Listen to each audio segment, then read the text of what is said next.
Les gars, il y a un tas de choses qui sont en train de se préparer en coulisses et peu de gens ne l'ont remarqué. Alors, c'est pas encore gagné. Pour le moment, on est en silence radio. Alors, qu'est-ce que ça signifie? Petite histoire. Imaginez votre conjoint, votre copain, votre partenaire vous largue. Et soit il vous dit « Je dois faire une pause, je préfère prendre mes distances » et pendant 2 semaines, plus un mot, plus un bruit. Qu'est-ce qui se passe à ce moment-là?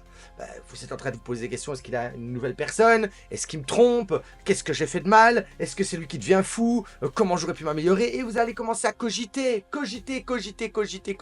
Et c'est horrible. Et vous faire plein de scénarios. Pire que si elle vous dit c'est fini, top, on arrête. Et là, ça fait mal d'un coup, mais c'est bon, vous faites votre deuil, vous retournez à la salle de sport, vous revoyez vos copains et vous repartez en croissance. Ça fait mal, mais on sait mettre un pansement plus vite. Alors, pensez juste à ça. Pensez-vous que la meilleure manière de vous faire capituler, c'est de faire un silence radio d'1 mois et vous laisser acheter, vendre, j'ai peur, je vends plus, je rachète, j'ai peur, mais non, j'ai raison, ça repart, ça redescend, et vous faire passer dans toutes les émotions juste parce que le marché se tait, ou de vous donner directement la raison, ok, c'est bon, on a bien eu mal, allez, on fait le deuil et on repart.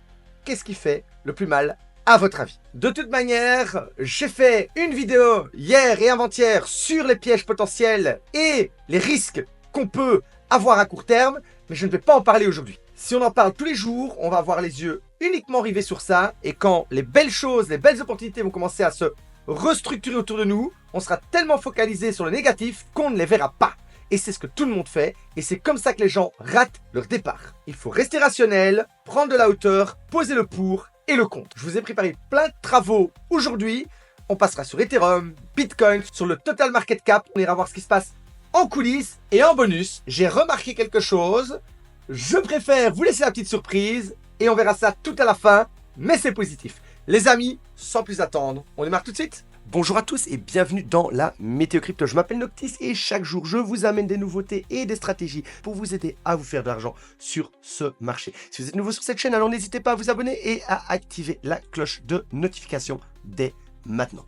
Alors les gars, ici on se rejoint sur mon X account, j'ai un super graphique sur le total market cap, donc l'ensemble du marché crypto. Vous voyez ici, on a le bull run, golden cross, et puis on démarre pendant 290, 300 jours de bull run.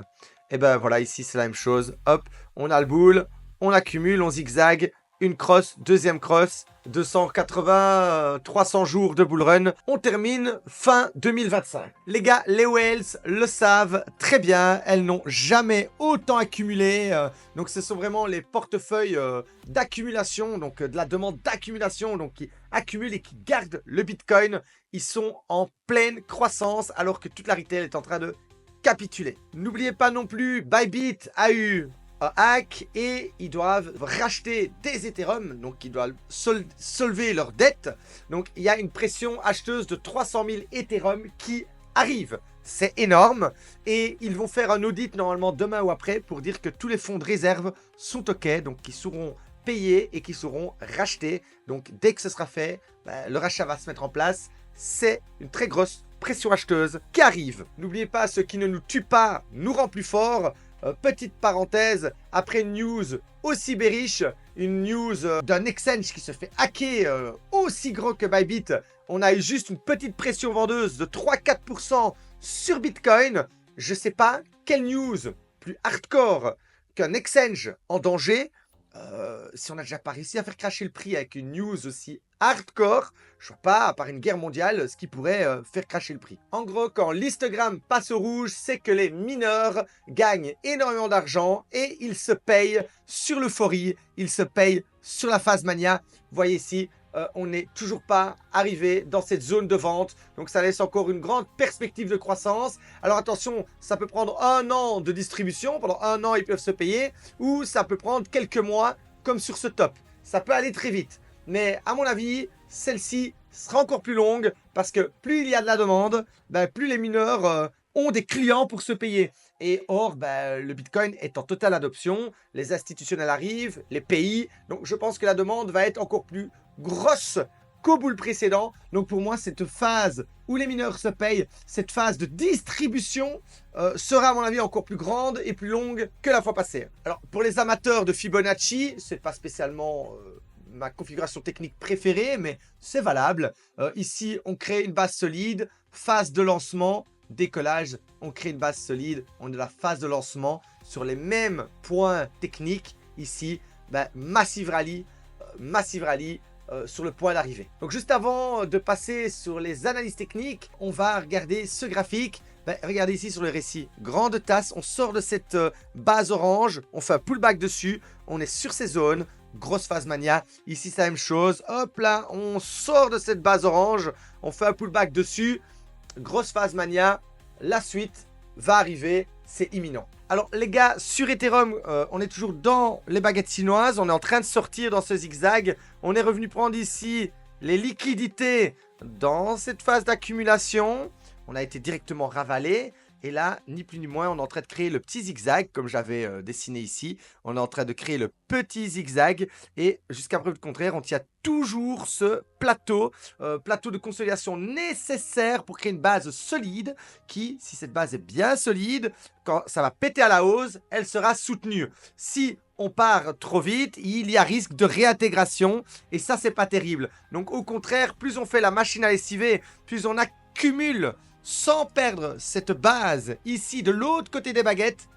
oui, ça fait peur, mais plus on accumule, plus c'est beau pour la suite. Alors les gars, juste avant de passer sur le graphique bonus, on est sur Bitcoin en daily, on est ni plus ni moins dans une boîte d'accumulation.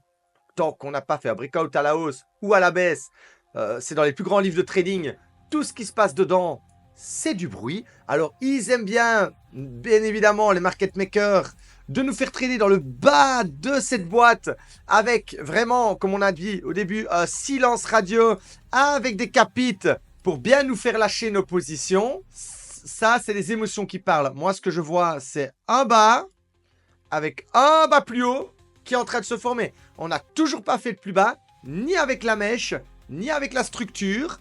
Chaque petite mèche de capitulation, encore ici, si je zoome, se font directement ravaler. On pourra peser les dégâts à la fin de la journée, mais il y a de grandes chances qu'à la clôture, on ait encore ravalé cette mèche. Et au final, on se retrouve encore avec une Springbox comme ici.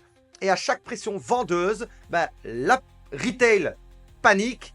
Les whales, on l'a vu sur le graphique précédent, achètent. Donc moi, personnellement, tant qu'on n'a pas cassé ça franchement avec de la créa et qu'on perd du momentum ici, pour moi, même si on retourne dans le bas de cette boîte, on est ni plus ni moins, encore une fois de plus, dans une grande baguette chinoise.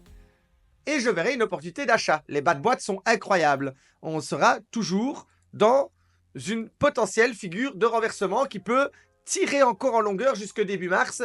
On en avait parlé déjà dans les vidéos précédentes. Alors les gars, ici on a ni plus ni moins une Tristar. Donc, alors une Tristar c'est quoi? On a une grosse bougie d'impulsion rouge. On a une grosse bougie d'impulsion rouge.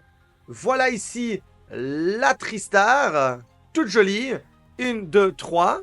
Et ensuite ici, oui, on peut faire le mal pendant la semaine, hein, comme on a fait ici. On a été jusqu'au 91 000. On a tout ravalé. Donc on peut aller début de semaine ici jusqu'au 92 peut-être. Ravaler et avoir cette grosse bougie d'impulsion ici.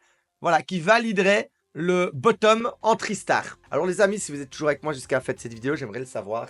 Écrivez-moi en dessous, toujours là, que ce soit que vous ayez regardé cette vidéo jusqu'à la fin, mais aussi parce que là, tout le monde quitte le marché. Il y a 2 fois à 3 fois moins de vues sur les vidéos, je le ressens. Dans mon académie, pareil, il y a 2 à 3 fois moins de communication. Et je veux savoir qui sont les vrais, qui sont ceux qui, dans les moments difficiles, persistent et sont toujours là. N'hésitez pas à écrire dans les commentaires, toujours là les gars. Et moi je vous dis à demain pour une nouvelle vidéo.